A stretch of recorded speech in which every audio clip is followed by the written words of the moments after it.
Howdy. Good Howdy. morning. How you doing? Good. How's it Uh, going, man? Pretty good. What are you up to? Not The noon much. whistle's going off. Are you right on time? Oh, you guys got a whistle, huh? I don't know. It's a whistle going on. Oh shit! I hope there ain't a, Do they do it? escaped convict. Yeah, yeah. That's what it sounds like. This. I guess it happens every noon, and I just haven't noticed it. Well, don't be picking up any hitchhikers. Yeah, no kidding, man. So you hanging in Nashville? What are you doing? Yeah, yeah. Where you at? I'm in Nashville. Yep, I'm home. that's what I figured. Been Um, like 7 weeks at home or something. Kind of the longest I've been at home since I was before I went to school, probably or something. Probably even before I went to gosh, yeah, it's wild, man. I can hear that siren. yeah. No, is it happening at your house? No, I can't. I can't hear it. I can only hear Oh, it through your phone. only through the phone. Yeah. Wonder why we have a noon siren. I don't know. It feels like when I was growing up, in the little town I grew up in, there was one as well. Maybe they just test them sometimes. Oh yeah. Jen says they test them sometimes, but maybe they do it every Saturday. In her hometown in Kansas, the noon whistle went off every day. So it's good to know when it's noon. I knew it was noon because you called, but Yep. then the siren went off. And I'm going, "Geez, Billy's right on time." Yeah. Yeah, I thought yesterday was Saturday. Well, might as well have been. Yeah, I mean, really, Yeah, days without end. pretty much. Feels like kind of like summer, when you get off from school all year long or something, and it's like, holy shit, I got nothing to do. Makes me like want to party or something. It's like I have no responsibilities. Like I could get high, I could do whatever I want, man. Like I don't know. It's weird. Hey, did you ever get with Norman Flake? No, Him I pulled that was chain I in. was scheduled to, we were all set to get together and to go down there and meet up, but he got a little cold or something, so he just was like, "Man, I can't do it this week." So we were just kind of waiting to figuring out when we could reschedule, and then this stuff Yeah, all happened. So, yeah. I was talking to Brian the other day about that, and we were thinking Norman's life probably hasn't changed very much, with all this. No, I don't imagine much has changed. He doesn't go anywhere really. He probably goes to the post office and stuff. That's probably about all he does. Uh, you know, yeah, he not much would change. I was talking to an artist friend of mine that does graphic design, and she said, "Oh, this is the same as ever." She always worked at home. Yeah.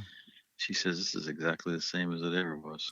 God, it could not be more different for us, man. This is like Yeah, it's so weird because we're always on the road and you're thinking, God, I'd love to be at home, and you even get those little strange thoughts. It's like I might even like to be a normal person that has a 9 to 5. Like that might even be like and then of course as soon as you get home for a couple weeks, it's like, yeah, right, I need to get back on the road. yeah. Well, it's funny to try to just leave that urge. It's kind of hard to leave it. I mean, I get stir crazy and I keep telling Jan, let's go for a ride somewhere. Yeah. There's really nowhere to really to go. I mean, we could go somewhere, but we can't really stay there, stop there. Right. Yeah, I've been doing the same thing.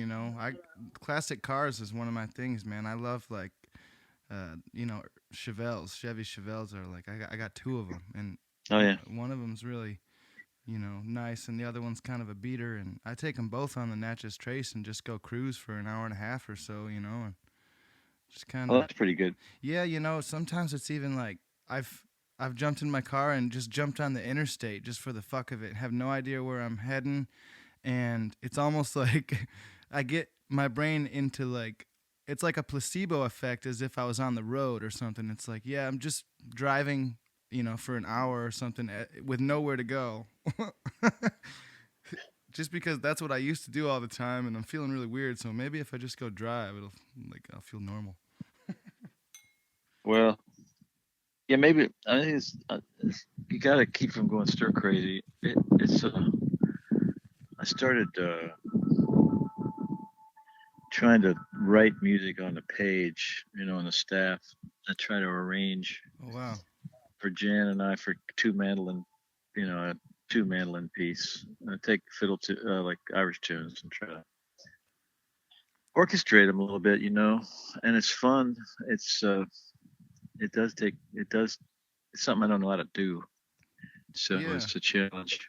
Yeah, I have no And idea how to do any of that stuff, but it would be really fun to learn.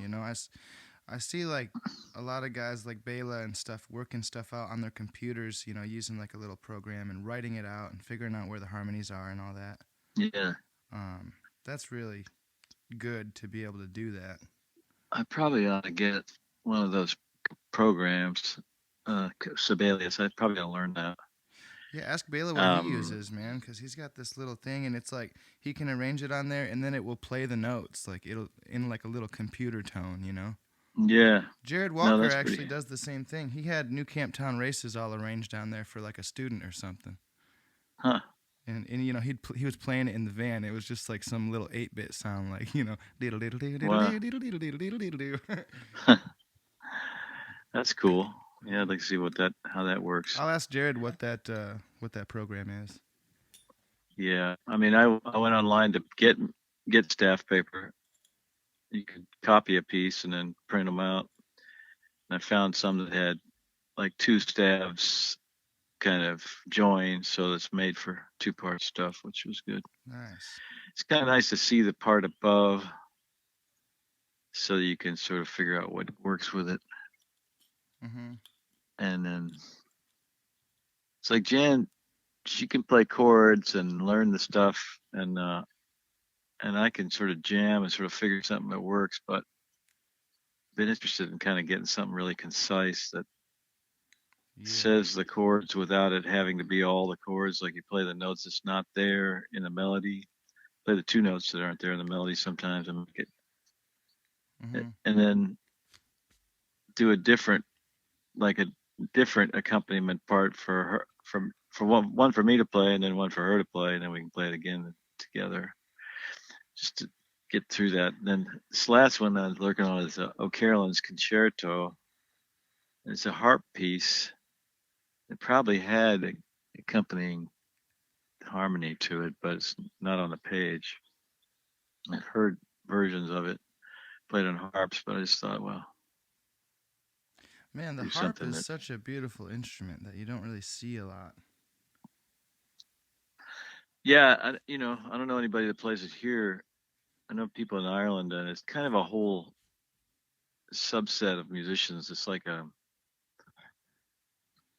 it's a kind of well, the traditional harp is kind of it's kind of you got to play by the rules, like bagpiping. It's like sort of there's a sort of inside and outside the club. Like some people break the rules, and some want to play in a formal way or something. Sounds like It's bluegrass. it's kind of like bluegrass, yeah. Yeah, it's a lot like bluegrass. So you were up to playing like a couple hundred dates last year, probably. Man, for the last 8 years, I would say it's been almost 200 gigs. Yeah. And I was just getting to the point where we were actually starting to decline a little bit. Like, I got to a point where I got kind of burnt out and was dealing with a lot of anxiety and just all the pressure of all this, and just kind of started dealing with anxiety.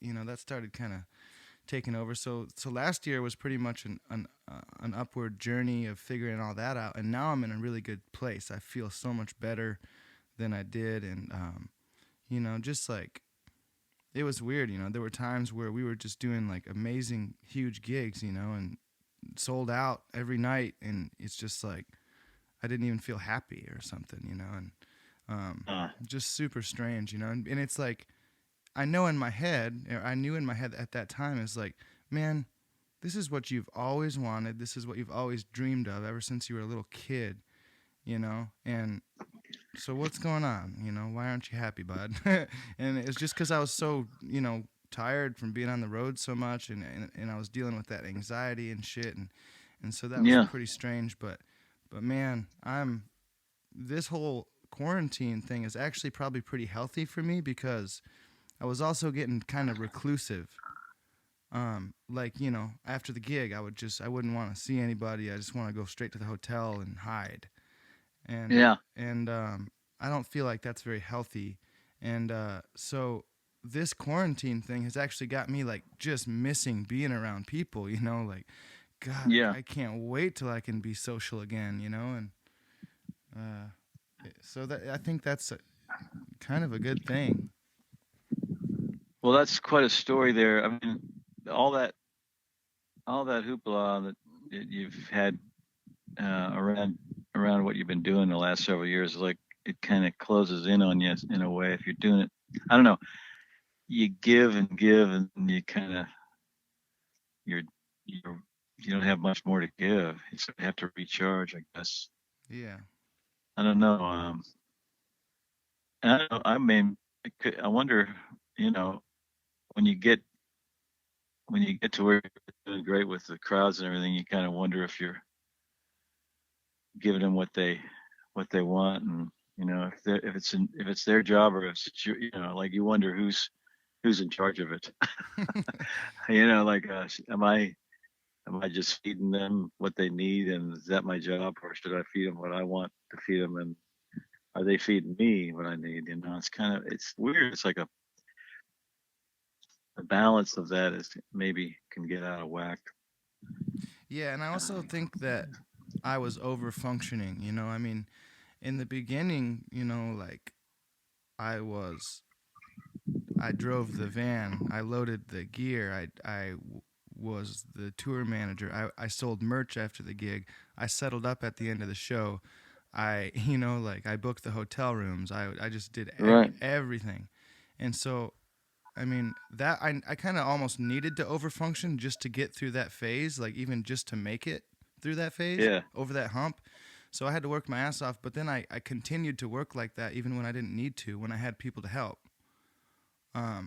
It's like, people would be like, you don't have to help load the trailer or whatever. Like, we got it. And I'm like, no, I'm here. Like, I'm moving gear. Like, Yeah. and it's like, dude, go chill out, man. Go, you just played an awesome gig. Go smoke a bowl. And are you FaceTiming me right now? I don't think so. I didn't mean to. Hold on. What's going on here? I wasn't didn't mean to. I think I pushed the button with my face. I was like, I I've been known to hang up with my face or whatever too. My butt dials, but my face hangs up. strange how that works. Yeah, so how have you been, man? You just been hanging around the house, obviously, and you've been working on some mandolin tunes and stuff. And Yeah, I'm just hanging. Jan Jan's a real good gardener, and this is the first time we've been around enough to really work at it mm-hmm. and got the garden in, and um, it's going to be, I'm when June kind of crashed, it was right. I got the word about Telluride. It was right. John Prine died, and Telluride canceled. And it was kind of like, wow, this was really hitting hard here. I kind of expected, well, we expected June to go away, and now it looks like July is going away. You could get used to this, but Yeah. with Prine dying, it was like a double whammy. It was a kind of a low point for maybe a half a day at least. It was just like, God, it was just, we cried, and it was like, okay, but also, um, the time off has just kind of been a golden thing. It's kind of like, never had it, and I don't know what to think about it in a way, and yet I don't have to, kind of like the idea that normally you'd go, gee, I better get to work and get some work. If you had a Mm-hmm. slack period like this, that's not what this is about. It's just everybody's in the same boat. It's Yeah, it's really, about we're kind of just stopping right now. It's yeah, just and everybody kind of stop. the backyard has become where I travel, and the birds. Oh yeah, we were like thinking about we go on tour in our house. We just play. We'd stay in a different bedroom and then play a concert in a different room, and then pack up our suitcase and instruments and go to another room for a day. Man, that would be great. House tour. Eh, But we're getting to know the all the birds. Uh, their partners when they come around to the bird feeders every day, and then and some bunnies hatch in the mint patch, little nest there. Hmm. Saw some robins make a nest by the side door and watched them become fledglings, and then all of a sudden they were gone. Yeah, no So kidding. it's been kind of nice just getting with that a little bit. Man, it's that isn't one thing that's kind of been interesting to see is because I just sit on my porch and watch the birds and shit too, and lately, man, they've been partying hardcore, man. Like the squirrels and the birds, like these cardinals and these squirrels over here are fucking battling it out. They are like going after each other. I don't know if they're friends or if they're enemies, but they're interacting a lot. And um so my whole thing on this, I mean, I don't even really want to inject a theory because everybody has their little theories. But man, isn't it kind of like it almost seems like this is like Mother Nature's way of like taking a breath of fresh air, like you know. Yeah, it really is like that, sort of a reset button. And of course, it's I'm the lucky guy. I've got some savings and I can hang out, and I'm lucky because I'm with my partner Jan. Mm-hmm. We're not alone, Yeah. and this reset is it's going to be therapeutic in a lot of ways to people, but it comes with a lot of so much tragedy of life and sort of uncertainness. You know, people your age that are starting out, a lot of them are not selling a lot of tickets like you are, but it's like I think a lot of them, the musicians are. I would think it's really rough on them right now. I Yeah. hope, I hope, you know, everything will be okay. I hope it doesn't sort of break the scene. It might become more localized, I suppose. I'm wondering what something's going to happen. There's stuff changes are sort of ready to be sort of solidified. Stuff that's in the works is kind of swinging to a new position, I think. And this, I just don't know what we're going to see on the other side of it, and how long till we see the other side of it. It's really Yeah. going to be interesting. Yeah. And now, of course, everybody's trying to scramble and adapt. I've been the last week or so, I've been messing with cameras and microphones and recording stuff and just trying to figure out how to get a solid, so I can play guitar in my living room and send it out to the folks and have it sound good and look good. Yeah. And a lot of So what people are are you doing it. using? Well, I have, it's funny. I bought this little camera and stuff, and I have this little Zoom board that I'm recording on right now. And, I have Logic on my computer. Um, but I mean, there's this system called OBS, and we figured out how to get that. But anyways, to get the HDMI to the computer has been such a hassle that I ended up using my phone, and that's like the best thing I've got thus far. I got the audio coming through the board, and I got the video coming straight from my iPhone. Wow. It's like I bought this little camera and shit, and I couldn't even figure out how to get it to work. So I don't know. It's fun. Yeah, I'm learning some stuff though. I figured out how to get a little sound. Gary Pachosa helped me figure out how to dial it in and do the panning and stuff like that. Uh-huh. So it's fun. I'm not Well, really an engineer. yeah, I've never been an engineer. I didn't really ever want to be one. I've had a Pro Tools rig in my house for probably 8, and I maybe used it myself once when it was new. made a record with my sister and her family and my kids on it here in the house. And we've done it. We did a little bit of short order sessions, sort of singles that we put up, but I had Sean Sullivan engineer them, I think. Mm-hmm. But but the other day, I finally went, well, maybe I ought to turn. I wonder if I can even turn it on. So I did that, and I actually got to where I could edit tracks, which was a new thing. I'd never tried that. Yeah. So maybe there will be a little new production Yeah. thing coming out of the house in coming months. I hope so, man. I'd love to hear some stuff. Love to pick with you at some point I'd whenever love this to stuff. as well. Yeah. We're supposed to do a concert. We are doing a concert a week from tomorrow for Mother's Day, and it was like we were booked in uh, Northampton, Mass, in middle of March, but it canceled, and they called a couple weeks, about a month ago, and asked if we'd do a thing on Mother's Day. So, and they're gonna the same venue as putting it through in the Parlor Sessions in Northampton. But I'm kind of, what you've been talking about, getting a good sound and getting the camera to work and everything. I don't really know any of that, and I know it's going to be. We got a little microphone. We bought one of these blue Yeah. raspberry mics, And so that's like plug into a it's like a phone. large diaphragm condenser.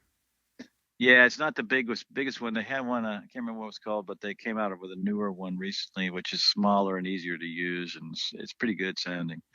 But yeah, we're gonna try that. I try not to look too flat on the screen.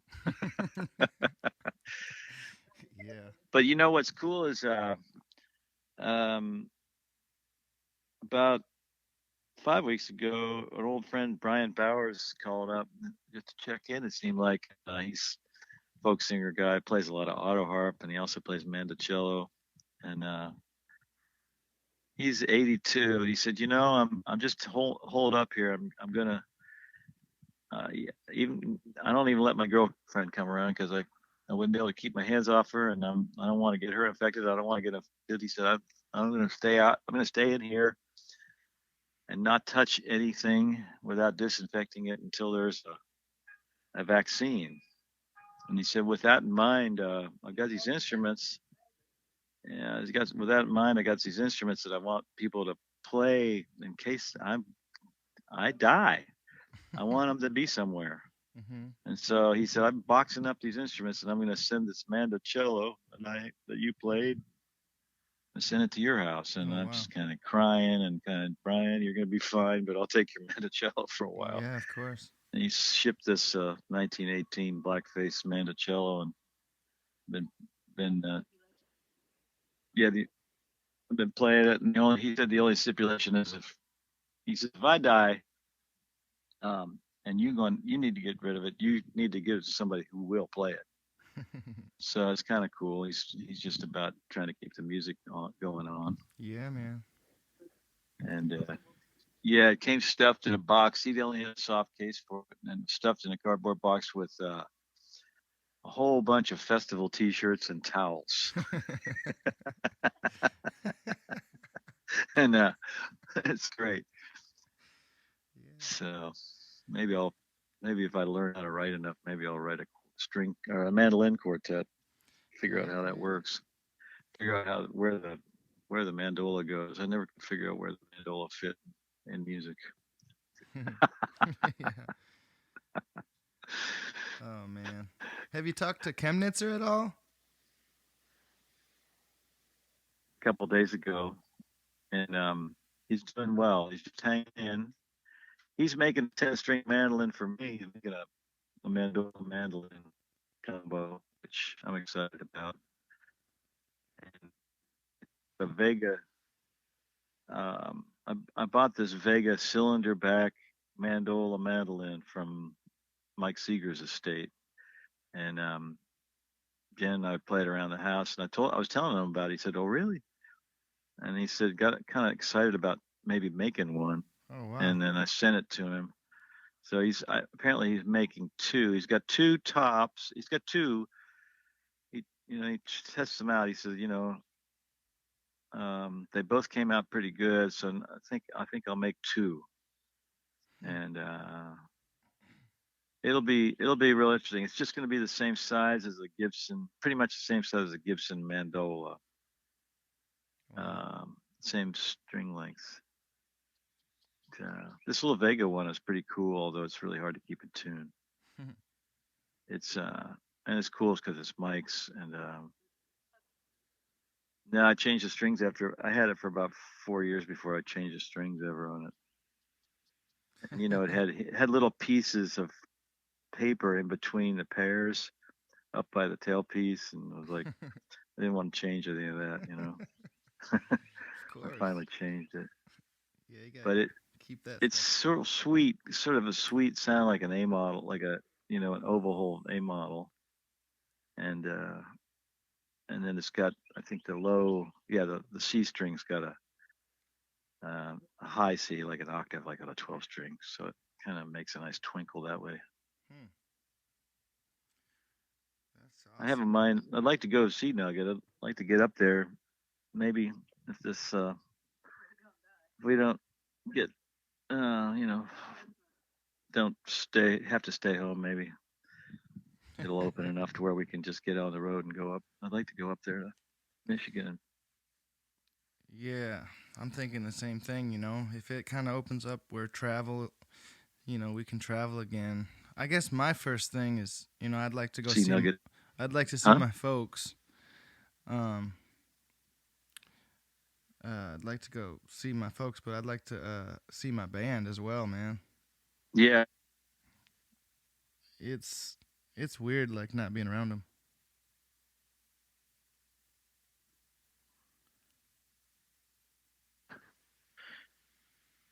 Hello.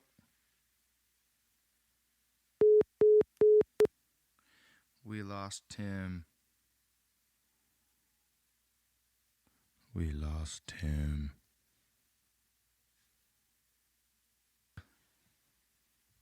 Yep. Back again. Telephone, Well, telephone, and the radio. you know what? Great. I'm gonna have to edit. I'm gonna have to learn how to edit now. Yeah. Now you. Yeah. Right. Yeah. So thanks, Tim. Editing. So, yeah, you probably are learning how to edit because you got your video and stuff and audio and all that. So you've been doing some live performances from your house. Yeah, we did two of them so far, like streams. One night I played for 2 hours, and then last night I did a 90-minute set, and just playing a bunch of the good old stuff that I learned from my dad and shit. All that Doc Watson stuff. Last night we did like Otto Wood the Bandit, and Yeah. let's see. Well, I did Train on the Island last night. Awesome. Yeah. Otter, Otterwood the Bandit, man. I learned that when I was probably 18 or 19. That was a great record. That's a second Doc record or something. Yeah, that That's stuff's really it's so great, man, because it's a true story, and whenever you hear Doc sing that stuff, it's like hearing it from a historian or something. It's just like so pure and awesome. So did you get to ever meet up with Doc? No, never did. I got to see him play one time. I mean, so Yeah. when I was growing up, man, it was like Doc and Merle was that was the biggest shit. It was what we listened to the most, and all when I was learning how to play, it was like, I started with like Beaumont Rag and stuff like that, and I mean, my dad just loves Doc, and so my whole life, up until I was like, well, it was 2010, so that was 10 years ago when we went and saw Doc. But around that time, I was just thinking, man, me and my dad, all we've done is bonded over all these Doc records and stuff, and he's taught me how to play this stuff, and we've never went and seen him live. So I looked online and I figured out where he was playing closest to us as soon as we could, and it was 6 hours away from where we were in Ionia, Michigan. And he was playing at the Midland Theater in Newark, Ohio, with David Holt and Richard and T. Michael, and so I bought tickets, and me and my friend jumped in the truck. And we brought my mom and dad, and we went all the way down there. Drove 6 hours down to go see Doc, and it was just amazing, man.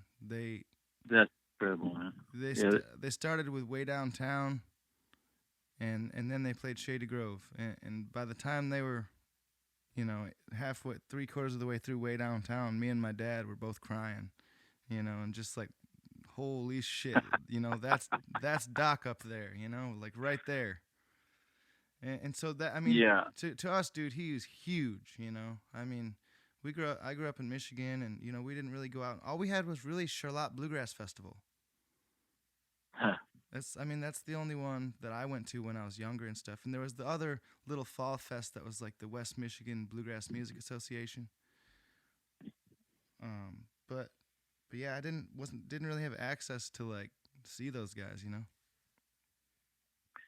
Yeah, I remember the first time I saw Doc was, I think it was the Ohio Folk Festival down in Athens, Ohio, and I was probably 15. I wasn't driving yet, I don't think. And I remember he was the headliner on Saturday night, this thing, and it was like a college field house. And there was a bunch of stuff. There was like I think Tim Hardin was after him. Actually, he might have been the headliner because he had the big hit, "Reason to Believe." And Tim Hardin was shit-faced drunk. He's stumbling over the stage and just barely singing. And anyway, but Doc came on. It was Doc and Merle, and it was before I don't think they were even using pickups then. And it was just the two of them. And I remember they started, and my buddy and I, the guy that I was learning fiddle tunes from, I started playing fiddle tunes on a guitar. And my buddy and I were in the back, way in the back. That's where our tickets were. And he said, "We got to get down there. We got to get closer." We ended up right in the front, really close to the front, standing closest to the side of the stage and watching those guys. And it was transcendent. And then after that, every time it was always great. I saw him at Symphony Hall in Boston. That was a great show. And then you get to sort of know him a little bit, and he's your guru, but you've never spoken to him. It's kind of wild. Oh yeah, man. There was a time in particular that was really wonderful in the Main Point Coffee House in Philadelphia. Hot Rize was open for him. He and Merle, and I think it was. I don't know. I don't think T. Michael was playing with him then either, but maybe he was because it was after '78. I guess he was. Anyways, Merle and him, and maybe T. Michael. Anyway, the basement. They had the dressing rooms in the basement, and they were just. It was just a basement, and they'd strung up some curtains to divide off spaces for dressing rooms. So I'm down there, kind of changing strings or something, or I don't know what I was doing. I was quiet, and all of a sudden I hear Doc in it right, 5 feet away on the other side of the curtain, just playing, warming up, and started singing Working Man Blues. He loved singing Working Man Blues, and I don't know if he was singing it on stage yet, but he just jammed. And I tried not to be heard. I tried not to make any sound. You kind of wonder about a guy like him, Oh, whether he could he's hear got a you, sixth man. sense and knew you were there. Yeah, he could hear you breathing. He always recognized your voice and know who you were. Oh yeah. And that was really cool. And I'd call him sir, and he'd say, "Don't call me sir. We're all friends around here." And Merlefest. I remember at Merlefest, I realized that he would sit in with other bands. You'd get invited to sit in on the big final jam at Merlefest, but people would invite him to sit in. I saw Mary Chapin Carpenter get him to sit in, and she told her band to lay out, and two of them did The Last Thing on My Mind. And so I realized I could ask him to do that. Hot Rize got him to sit in. He sat in with Red Knuckles and the Trailblazers, actually, like you did. He did. He got up there with. We had a red cowboy shirt with white fringe, satin, real shiny satin fringed cowboy shirt, and he had just gotten. Somebody had given him a replica of Jimmy Rogers' Wayman guitar with his signature on the fingerboard. He was all excited about that. So he wore that shirt and he wore sunglasses, which you never saw Doc wear sunglasses. Oh yeah, man, he's bad. He got out there and because we told him we always wear sunglasses because we're in disguise. He said, "Okay, I'll wear sunglasses." So he gets out there. He sings, I don't know, Peach Picking Time or in Georgia or something. And he sat down there and people were just laughing. And he says, "What are they laughing at?" He got the big grin on his face. He says, "What are they laughing at?" And he goes, "Oh, I know. It's these glasses." He said, "I know what it is. They're laughing at these glasses." Yeah. And every time I think I've found an old folk song that nobody has really worn out yet, and I learned it. Maybe I'll even record it. Then I figure out, oh, Doc Watson recorded that, and also Jerry Garcia. They both beat me at the time. Yeah, and and you can't really get much better than Doc doing it. Whatever song he did, No, every single nobody song. was better. Yeah, it doesn't matter if it was a modern song or an old song. It just, if it comes through him, it was just so good. Yeah, well, he gave us he gave a lot of people a pattern or sort of a frame. Like if you were convincing enough, like he is, you can combine all kind of stuff and not Right. have it be boring. Totally. He's a real, and also like he's such a great singer. Like you're sort of blown away by the pyrotechnics of his guitar when you first see him, but he's always sort of sneak up on you with his charm, and his singing. Really, Yeah. He could just he could yodel so well, even towards the end. Like when I saw him, yeah, his high register was just beautiful. yeah. He could really yodel so well. He even, when I saw him that night in 2010, he put a yodel in the Milk Cow Blues that wasn't supposed to be there, and he said, "You'll never hear it that way again." Yeah. Yeah. Another really funny thing he said that night is his guitar cable was all wrapped around the leg of his chair, and he goes, "Would you look at this cable? I ain't never seen such a thing." Yeah. Yeah. He's when he won a Grammy, Barry Potts from Sugar Hill called him up the next morning to congratulate him. He said, "Oh, was that on last night?" He said, "Oh, that's great." He said, "I didn't know." He said, "I didn't know it was on." He said, "I was probably watching Love Boat." And he liked to watch Love Boat and different TV shows with his wife. And he talked about watching it too, Love Boat, huh? I'm not familiar with that. Love Boat was like it was like a silly comedy show about people getting on a cruise ship, and I guess they're kind of the Love Boat. What happened on the Love Boat? People. Each episode there'd be some sort of love affair going on, and kind of matchmaking kind of thing. You watched Love Boat, huh? I think Ricardo Montalban was on it. Or no, it's Fantasy Island. I get those confused. Love Boat probably went to Fantasy Island and then got people off. Yeah, man. Well, that's good. That's good stuff, man. It's A friend of mine, this guy George McSeamy. I'm more of an acquaintance, George, but he helped start Bluegrass Unlimited. He's passed away last year, but he went and helped.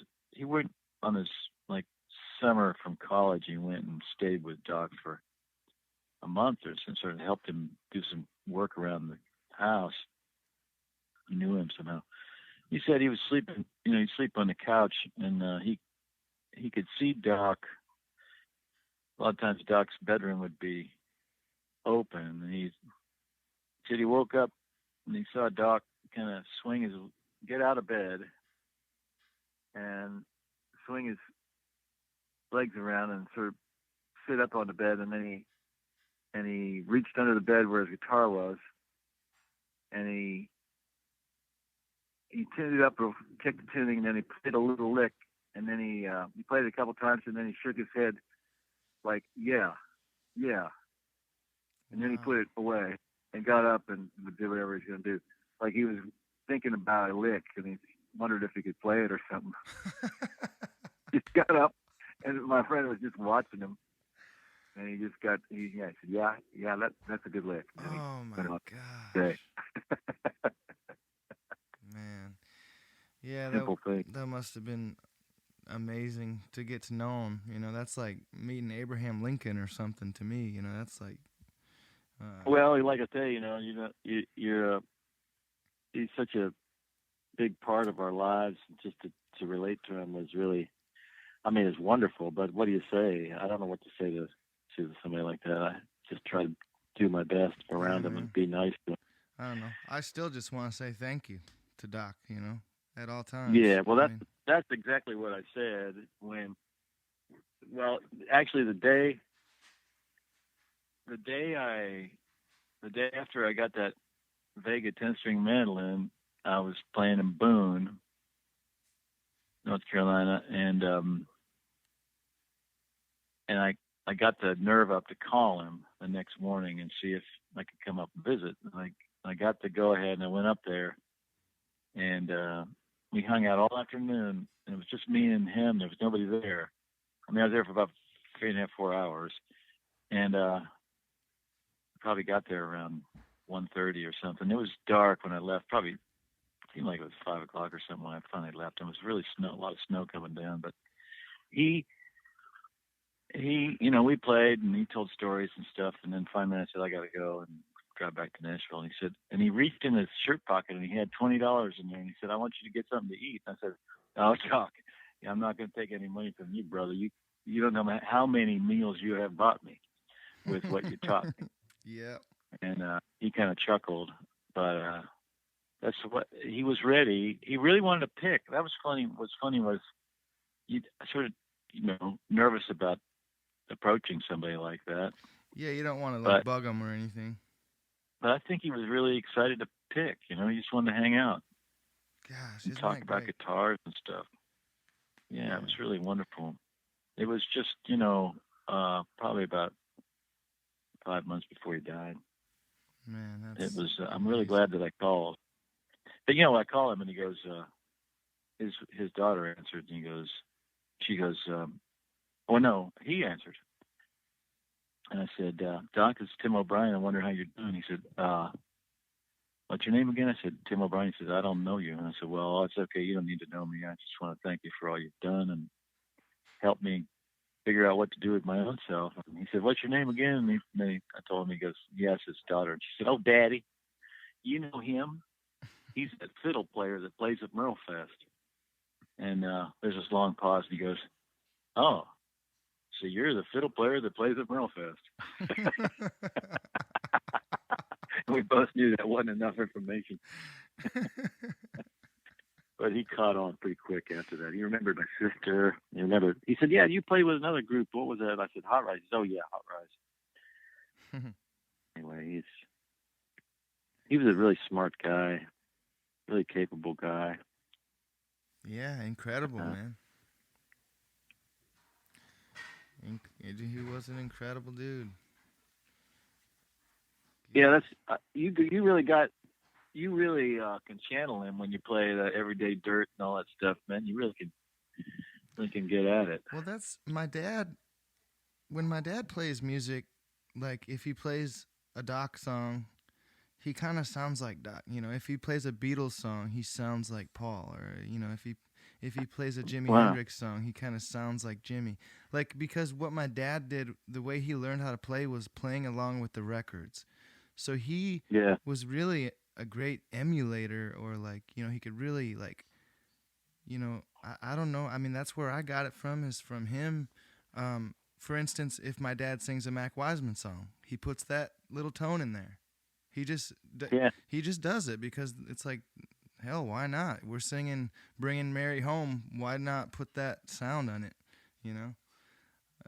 I most of the time these days when I sing something, I try to just get right out of my own way and not try to do and just try to sound like myself. But growing up and stuff, it was like if we're singing "The Lonesome River" and my dad's singing that tenor, he almost sounds like Yeah. Ralph. It's weird, and he's really good at that. So that's where I think I got it from, and especially because Doc, was so important growing up. A lot of times when I am playing that music, man, I'm brought right back to my childhood when my dad was teaching me that stuff, and it was just such a great time in my life. Just beautiful, growing up, learning about that stuff and sitting around the campfire playing. And my dad had a good friend, Brad Lasco, who played the 5-string banjo, and him and Brad played really well together, man. They sounded great. They would do all these, like um, uh, "I Know You're Married" and stuff like that, like these kind of Leuven songs and shit, like brother harmonies, and man, they would crush that stuff. And Brad Lasco played like Scruggs, um, but so just grew up with those guys, listening to them play and kind of tried to soak up everything that I could. But it was just an amazing time. Well, you soaked it up well, and it's a really great opportunity. It's fantastic that your dad played like that, and you you enjoy. It's great that you have that connection between the two of you with the music, and Well, that's I got feel to gold. so grateful, as a kid that was born in 1992 to have sort of an idea of a lot of this music that came out before my time, because of my parents. I consider my parents pretty freaking hip, awesome people that listen to awesome music, and they taught me about what they liked. And I'm sitting here looking at half of my dad's record collection right now that he gave me, and these were all the records that he kind of taught me, about stuff growing up. But man, I remember like specific moments, Tim, where like when I first heard David Grisman, it was Doc and Dog, and my dad called me from across the house like I was in trouble and was like, "Sit down," you know. And I was like, "What did I do?" And he like shut the door and was like, "This is David Grisman. You need to know this." You know. So Yeah, and and he sat there and showed me Doc and Dog because I had already known about Doc for a while and stuff. And when he did that, it was because he just got a mandolin recently, and he was playing mandolin a bunch more, and so he was all into David Grisman at the time. So I was like his little sidekick that he would like listen to music with and like get excited about it and stuff. that's so great, man. Yeah, man. So I just love him so much, and this whole thing, this whole music thing, like a lot of times, I really, when I think about it, like I owe it all to him. He taught me G, C, and D, and gave me a Kaiser capo and sent me on my way. That's you pretty know, good. and My older brother, was kind of my connection with kind of inspiring music. He went away to college. He's 10 years older than me almost, and he brought back Ray Charles and Joan Baez, Peter Palmieri, and Lambert Hendrickson Ross, and Miles Davis stuff. And I was, you know, I didn't know anything about anything. I heard what was on the pop radio, and I liked the Beatles and Roger Miller and that kind of thing. But that kind of changed it. And he went to Vietnam. He went to officers training school and then went to Vietnam, and he didn't come back alive. But we traded tapes. We had little Sony reel-to-reel recorders, and we sent our family would send audio letters to him, and he'd send them back to us. And he wanted, like at one point, actually, I've got the tapes. I've got CD versions of those tapes now, which is kind of eerie, but There was one Christmas before he died. The I had I had sent part of a reel where I plugged my cheap old electric guitar into the just plugged my cable right into the recorder, and it recorded me trying to play House of the Rising Sun or something. And he said that's really good with the electric guitar, Tim. He said, but don't forget your acoustic. He said check out this guy Segovia. He's really good. And this another guy named Manitas de Plata plays flamenco. So these acoustic guitars are really great. And you know, I thought that was pretty cool. And then when he died, he left $500 each to my sister and my brother and I. And I bought a D28. Man, I was 14, just graduated from grade school, and I went down to the music store, and they had a D28 on the wall. So I want to try that out, and I gave him $425 and walked away.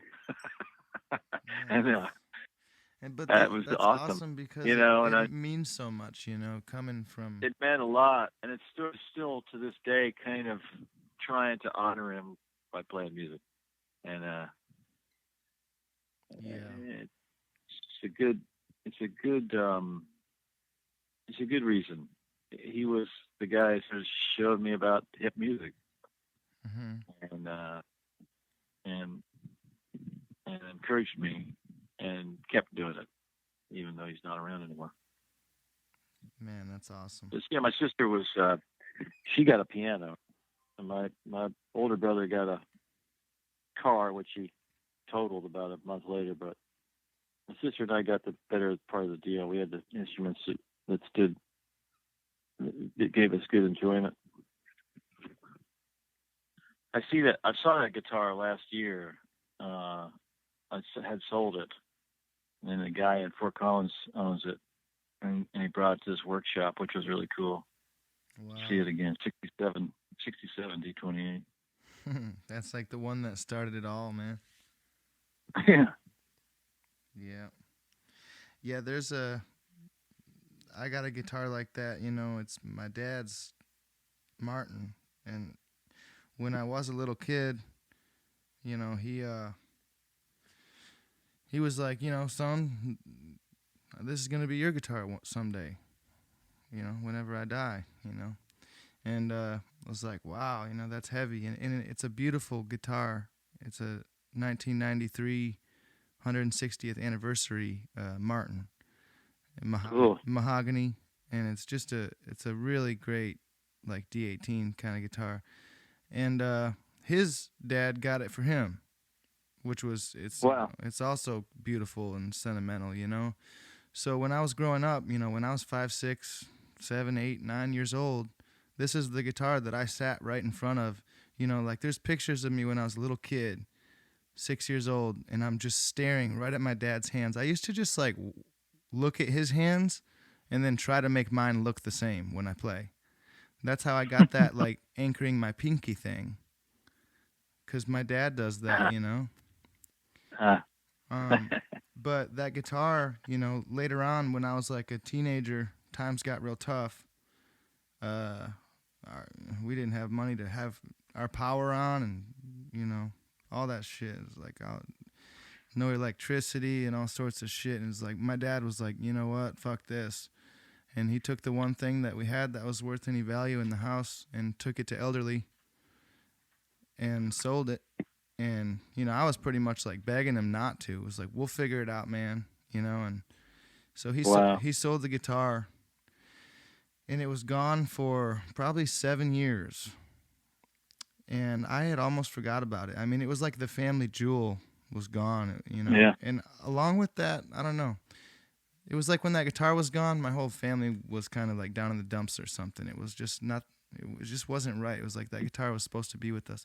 So it was gone for 7 years. It's kind of a long story. I'm trying to make it as good as I can. But I had played in a metal band, and I played, electric guitar for a bunch of years. I sort of, stopped playing music with my dad as much because I was in middle school and didn't necessarily go around telling everybody that I played bluegrass.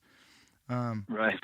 And so I was in a metal band and this and that. But then eventually something happened where, I was like drunk one day and I heard Ralph Stanley and it just made me cry. And it was just this whole, baptism of like, holy shit, bluegrass is where it's at. I don't know why I'm playing any of this other shit. I need an acoustic guitar now. I need to start learning how to play Salt Creek this very moment. And so, because I had always just played rhythm when I was a kid, I never took the breaks. I was my dad's rhythm guitar player. Um, Wow. but so I all of a sudden was very interested in bluegrass again, like over the top. I just couldn't get off the YouTube watching Doc Watson.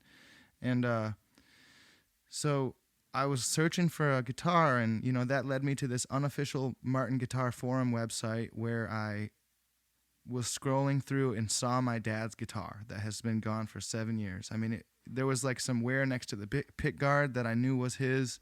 It was like, and you don't see those D93s. They're kind of rare. So I was like, holy shit, this guy wants $2,100 for it, and I just started emailing this guy paragraphs and paragraphs about how my grandpa got this guitar from my dad.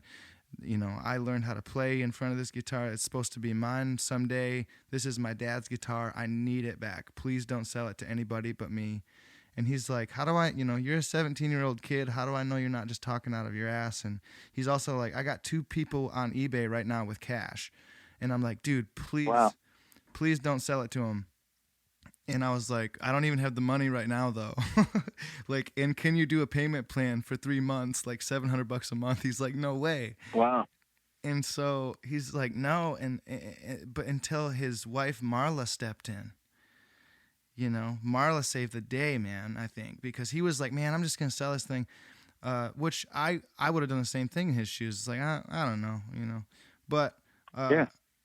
I could sell it right now, or this kid wants to, over 3 or how many months does he want to do a payment plan? Like, no, dude, I just need the cash now. I understand that.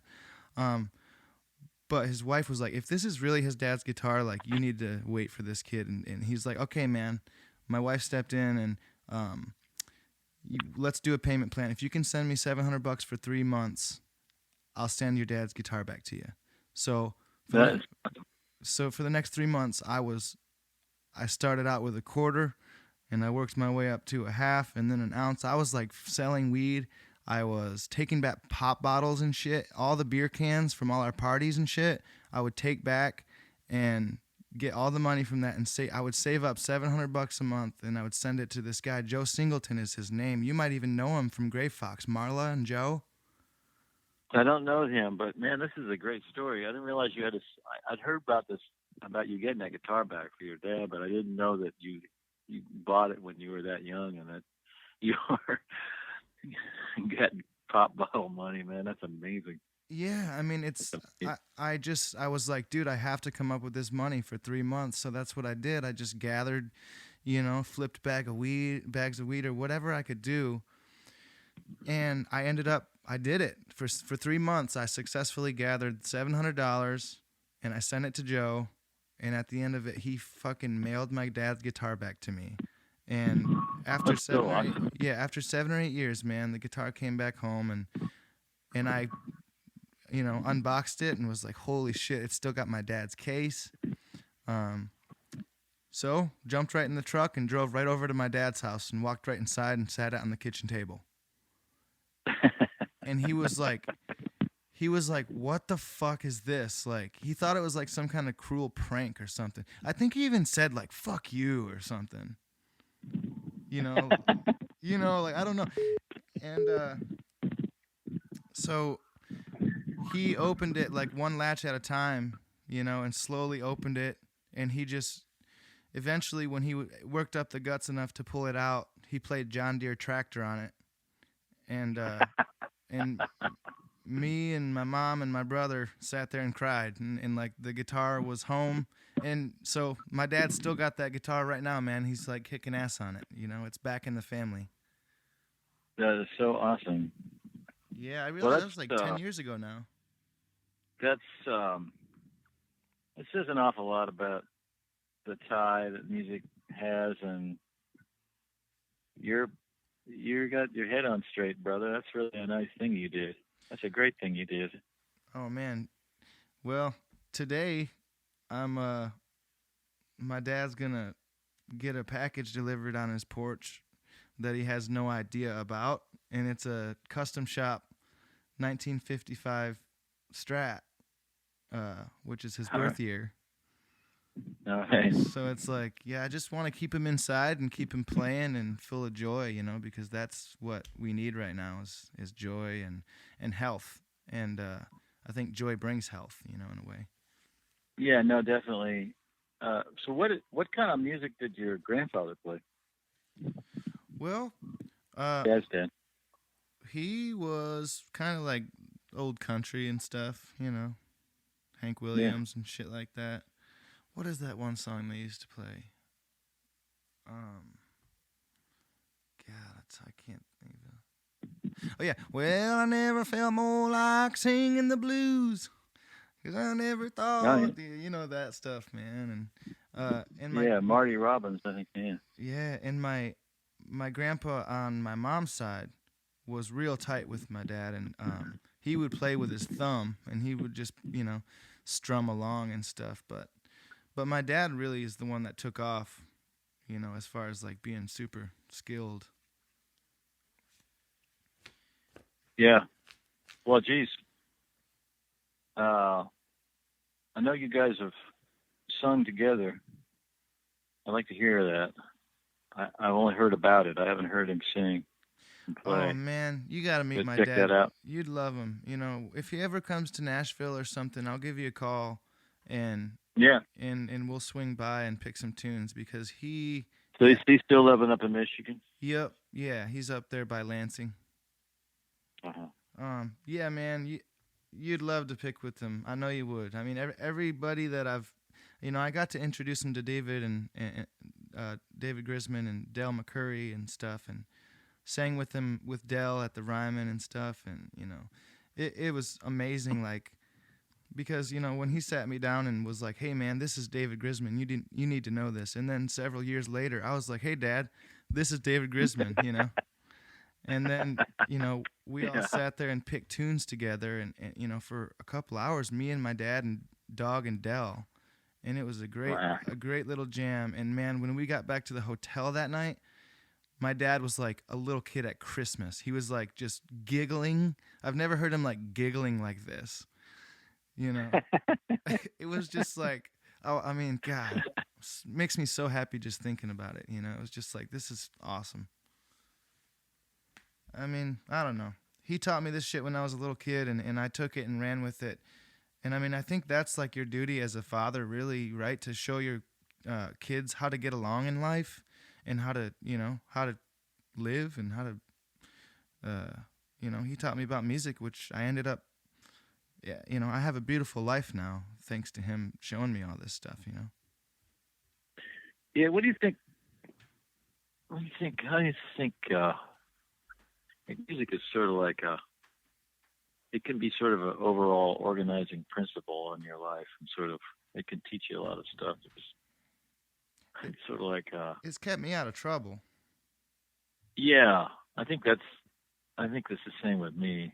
I mean, I haven't completely stayed out of trouble, but I mostly have because of the. I think because I've had something to do that means something. Yeah. A lot of this stuff doesn't make any much sense, and that always does.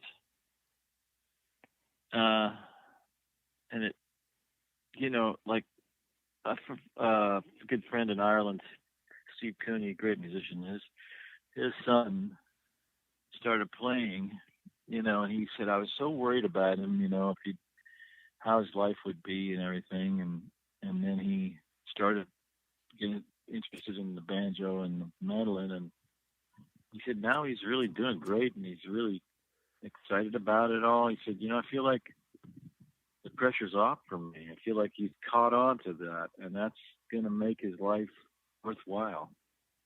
And that's what your dad did. Yeah, It, man. it's Somehow. funny. It wouldn't. It might not work for everybody, but it does. So many times, so many people I know say, I would be lost if I didn't have this. Yeah. It's kind of a natural. I don't know. Being an artist is a weird thing, and it's kind of hard to describe. Uh, Music is sort of like natural to me, like trees growing, and those of us that make it are kind of functioning in a very natural way. And I think that it's no matter, I have a lot of questions as I go through life, and I know that I keep going back to the idea that if I got the instrument in my hand, I'm going to do better that day. And it's always true. It always kind of helps everything along. Yeah, I don't know where my devotion to it really comes from. I think it just comes from love, like, and I think the love that I have for the music comes from basically. It's almost like sometimes I can go back to before I ever knew anything but good times. You know, Mm-hmm. it's like when I play, especially like with my dad, or sometimes if the music lines up just right, if we're really grooving, it's like this is it, man. This is like it was when I was young, before I've ever even seen the darkness. You know what I mean? Like, Yeah.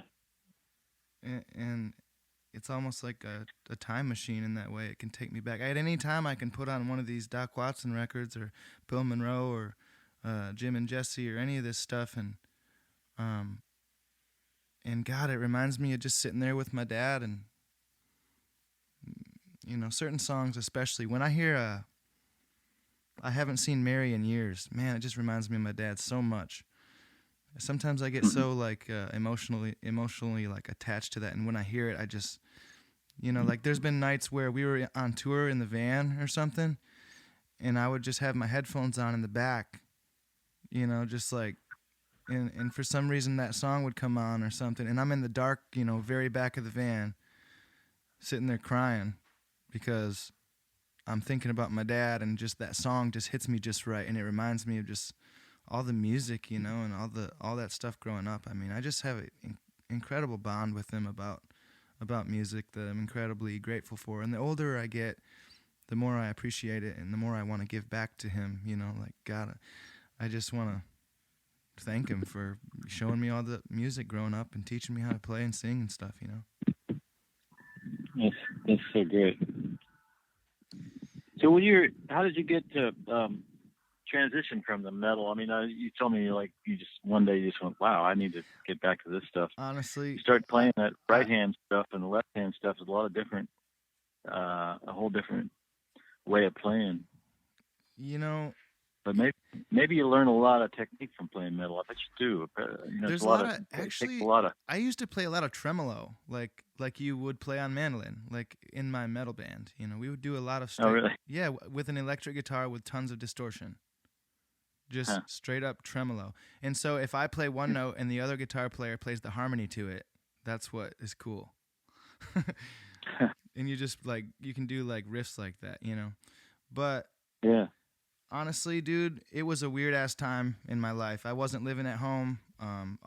My family has struggled in different ways, and there's been a lot of weird things, that went down. And we lived in a small town there's a lot of substance abuse and crazy shit. So when I was, 13 and stuff, I was already kind of messing around, not really staying at home, partying and shit like that. And by the time I was 16 and stuff is when I was in the metal bands, and probably around 16 is when 15 or 16 is what I would I like when I would have got back into bluegrass a lot. Um, Huh.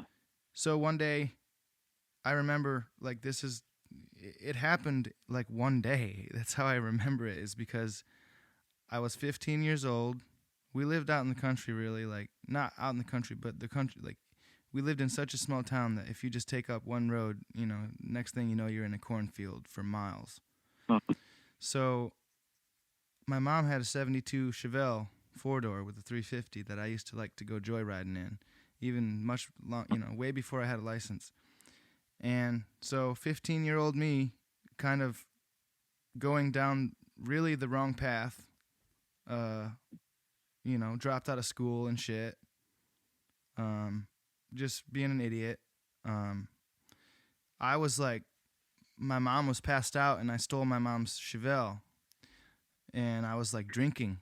I had a bottle of vodka with me, and I was just drinking, and I was driving, and I was cruising down the street, and I would go on Hayes Road, which is just a long straight line, and I'd just pin it, and I would just see what I could get out of that Chevelle.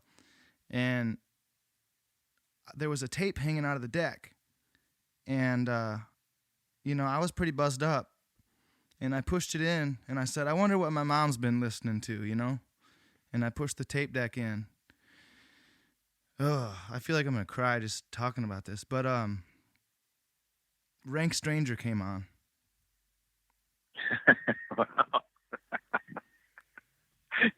And I just started, I let off the gas and I just started slowing down, and I just pulled over. And I was just like, holy shit, And it just it just hit me so hard, like emotionally, that I just realized in that moment that I wasn't meant to be in a metal band. It was like, wow. And that's when I started really, it was like, I need more Ralph Stanley in my life now. Wow. Yeah. So, man, I'm like pretty emotionally, like, I'm kind of shaken up just talking about that stuff. It's weird. That's a great story, Albert Brumley. Good old Albert Brumley and Ralph Stanley saved your ass. Yeah, man. That Chevelle might have gone into the cornfield and never come out. Well, it's true.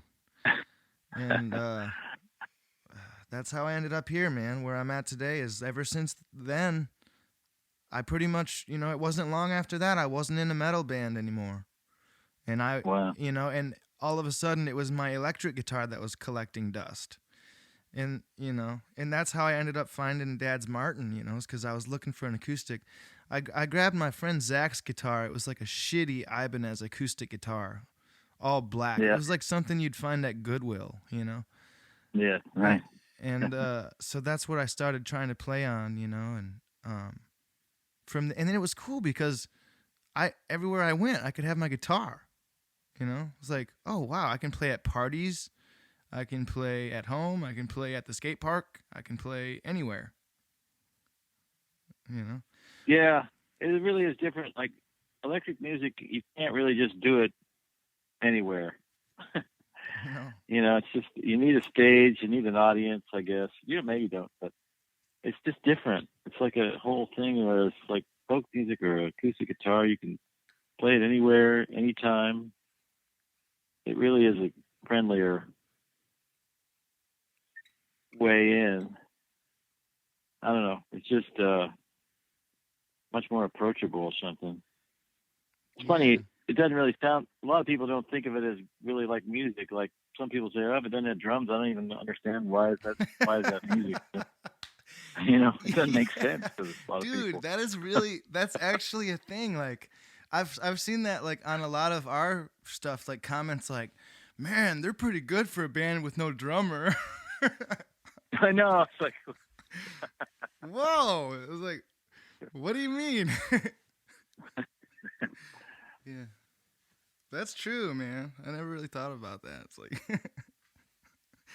oh man. Well, dude, great talking to you, Tim. I really appreciate you, taking the time to chat, and hopefully we'll get to actually hang out soon. And I'd love. Yeah, we need to hang. We need to pick. Yeah. And we'll have to look for the opportunity as soon as possible. Yeah, man. It's a funny game, funny little situation we're in, but I think it's best to, stay well and come out strong. Yeah, totally. Right. Yeah, I've been home for, like you said, I don't even know how long anymore. And whatever. We'll, whenever we can hit the road again or, hit the ground running, that's what we'll do. But for now, we're going to be patient and relax. I'll be excited to see what songs you got come out of this little period. I haven't been your successful yet. Really coming along well, man. I appreciate what you do as a writer as well as a player. and That means a lot. everything's kind of bubbling out here. So we're all waiting to see, and we applaud you in advance. Well, thank you, Tim. That means a lot. I really admire you as a writer, as much as a musician and anything else. I mean, always have, and I'd love to write a song together someday. Let's do it, man. Yeah. Well, I'll send you an idea if I get any ideas. I'm about to start getting back into that. I've been feeling like I've been procrastinating. You know what I mean? Yeah, I'm kind of sick of myself for not doing it. So I'll send you an idea. We'll collaborate over the phone. All right. Well, sounds like we're in the same spot. Hey, love you, Okay, brother. man. Thanks for taking the time to Love talk. you too, and Billy. Take care, man. You too. Take care. Bye. These calls just keep getting better and better. Thanks to Tim O'Brien for sharing wise words and classic stories with us today. I really hope he and Billy get to work on a tune together one of these days. We'll be sure to keep you posted on that. Tune in next time when Billy gets on the line with Bill Nershi. All you String Cheese fans are going to want to hear this one. Hell, everyone's going to want to hear this one. For now, take care of each other, take care of yourselves. We'll be back real soon. Bye now. To stay out all night.